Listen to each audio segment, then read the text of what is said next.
Hi hello welcome to today reports.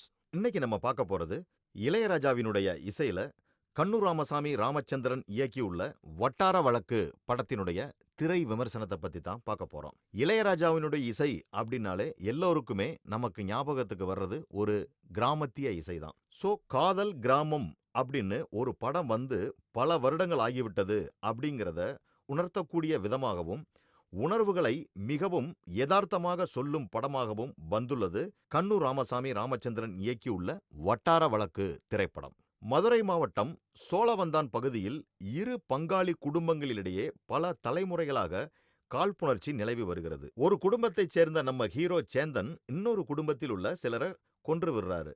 இந்த கொலைக்கு பழிக்கு பழி வாங்க முயல்கிறார்கள் கொலை செய்யப்பட்ட நபரினுடைய குடும்பத்தார். இந்த கதையை வட்டார மனிதர்களின் எமோஷனலாக தந்துள்ளார் இயக்குனர் கண்ணு ராமசாமி ராமச்சந்திரன். படத்தில் சில குறிப்பிட்ட நடிகர்களை தவிர பெரும்பாலான நடிகர்கள் கதை நடக்கும் இடத்தில் உள்ள மக்களையே நடிக்க வைத்துள்ளார் டைரக்டர்.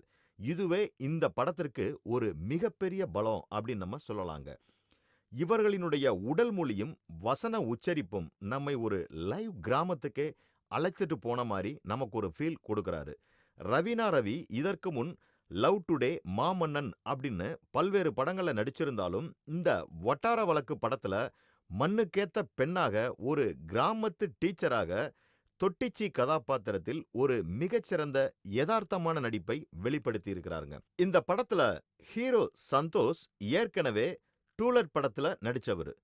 இந்த திரைப்படத்துல ஒரு மிகப்பெரிய முரட்டு மனிதனாக கோபத்தையும் காதலையும் ரொம்ப சரியான முறையில கடத்தி கொண்டு போயிருக்காரு இந்த திரைப்படத்திற்காக.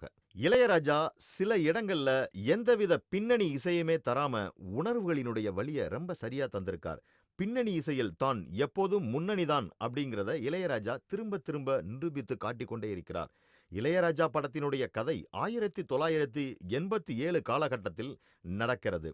இந்த காலகட்டத்தில் ராஜாவினுடைய இசையில் வெளியான சில பாடல்கள் அவ்வப்பொழுது பின்னணியாக ஒலிக்கிறது. இதுவும் கூட நன்றாகத்தான் உள்ளது.